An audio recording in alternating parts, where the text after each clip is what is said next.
TLS inaeleza kuwa tathmini yake imekumbwa na changamoto kubwa kutokana na kutopatiwa au kutokutolewa kwa ripoti ya tume, kwa sababu ambazo wote mlizisikia, jambo ambalo kwa mtazamo wetu ni kinyume na misingi ya uwazi, haki ya kupata taarifa kwa mujibu wa Katiba ya Jamhuri ya Muungano wa Tanzania.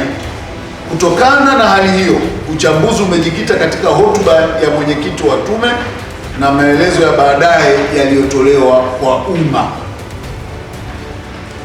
Ndugu wanahabari, kama ambavyo wote tunakumbuka kwamba tume ilikuwa na majukumu yaliyoongozwa na adidu za rejea, ikiwemo kuchunguza chanzo cha ghasia za uchaguzi; pili, kubaini wahusika na malengo yao; tatu, kutathmini madhara yaliyotokea; nne, kuchunguza hatua zilizochukuliwa na mamlaka; tano, kutoa mapendekezo ya kuimarisha utawala wa sheria, haki za binadamu na maridhiano kitaifa.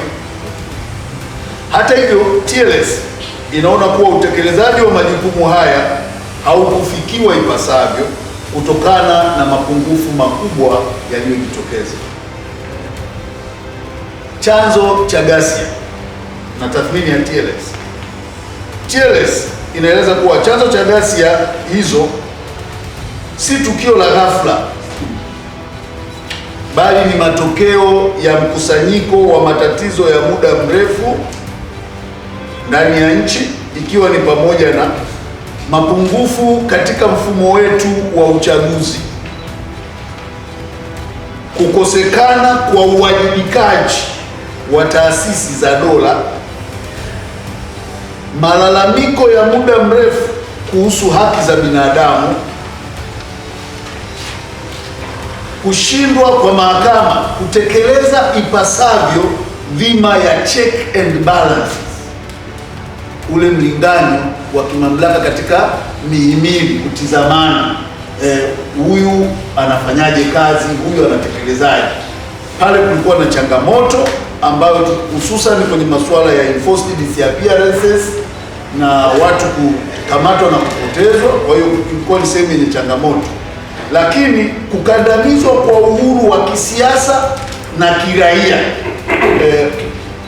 watu wengi wanasema civic space, ile hali ya kuminywa kwa hili eneo, tunafikiri ni moja ya mambo yaliyopelekea kile kilichotokea. Kwa hiyo kilichojitokeza Oktoba 29 kilikuwa ni muunganiko wa haya yote. Kwa hiyo na pale ilitokea ni namna tu kama climax, lakini yale yaliyopelekea kwa maoni ya TLS ni haya, pamoja na mengine ni haya tuliyoyataja. TLS inaeleza kuwa serikali ilipuuzia kwa muda mrefu ushauri wa wadau kuhusu umuhimu wa mageuzi ya kikatiba na kisheria, jambo lililosababisha hasira na hatimaye mlipuko wa vurugu. TLS ni moja ya wadau wakubwa ambao walijaribu kushauri mapema kabisa kabla mambo hayajaharibika, lakini changamoto kubwa ni kwamba maoni yetu kama TLS ni kwamba serikali ilikuwa haisikilizi, na hata ilipokuwa ikifanya mabadiliko ya kisheria ikiwemo sheria ya uchaguzi, ilikuwa haiendi kuzungumzia kiini au dhima ya kweli ya hitaji la watu. Ilikuwa ikifanya mambo kama uremba au kutimiza kwamba tumebadilisha sheria, lakini ukweli ilikuwa haigusi kile kinacholalamikiwa na watu. Kwa hiyo ilipelekea watu kuwa katika hali ya kukata tamaa, hali ya hasira, na kila mmoja kuona njia pekee ya kufanya ni kutafuta namna ya kueleza hisia zake kwa namna iliyojitokeza. Lakini tulisikiliza hotuba ya Jaji Chande wakati akitoa taarifa yake, lakini kuna mambo kadhaa ambayo kama TLS tuliyabaini, mambo yasiyopungua takribani 7 ambayo TLS iliyabaini. Jambo la kwanza ni ukosefu wa uchunguzi wa kina, kinyume na adudi za rejea walizopewa. Tume imetoa maelezo yasiyo na uthibitisho wa kutosha kuhusu mambo nyeti kama utekaji, kupotea kwa watu na mauaji, huku ikitegemea zaidi taarifa za vyombo vya dola bila uchunguzi huru. Moja ya jambo hili ni kusema watu wamekufa, wako mochwari, alafu wakapotea. Tume inaishia hapo hapo bila kufafanua au kwenda zaidi nini kifanyike au nini kilijiri, walitokaje mochwari, nani alikuwepo mochwari. Kwa hiyo sisi, yawezekana taarifa yetu iko hapa kwa sababu hatukupata, yawezekana hichi hata kiko ndani ya ile ripoti tungeweza kukiona, lakini sisi tunazungumza kwa muktadha wa hotuba tuliopewa. Hili ni eneo ambalo lilitakiwa lipewe majawabu, kwa sababu kuna Watanganyika, kuna Watanzania ambao kufuatia ndugu zao kuuawa, kuonekana wakiwa mochwari na baadaye kupotea, mpaka leo hawajapata haki ya kuwasitiri ndugu zao kwa heshima. Kwa hiyo tulifikiri ni eneo ambalo tume ilitakiwa kulipa mkazo, hususan vile swala la watu kutekwa na kupotea. Huwezi kusema watu wanatekwa kimapenzi. Mtu kama Humphrey Polepole, huwezi kuniambia ni mtu ambaye ameanza mapenzi ukubwani kiasi kwamba anaweza akadanganywa akafichwa chumbani Humphrey Polepole mpaka leo amuone mamake anamtafuta. Haya Mdude katika namna ile, ugomvi wa mapenzi yepi? Kwa mazingira kama haya tunahitaji majibu ya kina yenye tafiti. Kwa hiyo ilikuwa ni oni letu kwamba kulikuwa na ukosefu wa uchunguzi wa kina. Jambo lingine, kutokuwataja wahusika.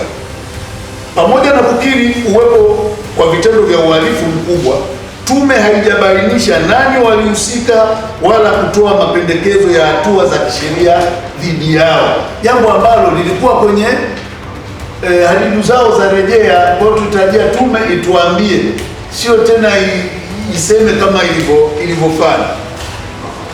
Vile vile ukosefu wa uwajibikaji. Tume imekwepa kueleza kuhusu uwajibikaji wa viongozi wa juu na badala yake kuelekeza lawama kwa watendaji wa chini, jambo ambalo TLS haikubaliani nalo. Tumeona tume ikijaribu kuonyesha kwamba polisi akipewa silaha anatakiwa aitumie ile silaha kikamilifu, akifanya vinginevyo yeye anawajibika persona.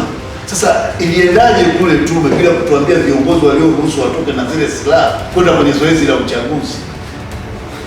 Nini kilitokea? Watu waliotekwa, nini kilitokea?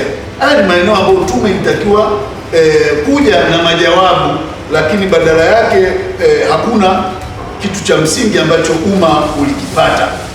Jambo lingine ni mkanganyiko wa kitakwimu. Takwimu za tume zinatia shaka, hususan baadhi ya maeneo ni kwamba ukilinganisha vifo, ukilinganisha majeruhi na baadhi ya maeneo yanayotajwa na baadhi ya maeneo kutokutajwa kabisa, ambayo yalionyesha kulikuwa na hali kubwa ya mauaji na ukiukwaji wa haki za binadamu wakati wa maandamano na ushughulikiwaji wa waandamanaji. Kwa hiyo tulifikiri kwamba ili changamoto za kitakwimu zinatakiwa zifanyiwe kazi ili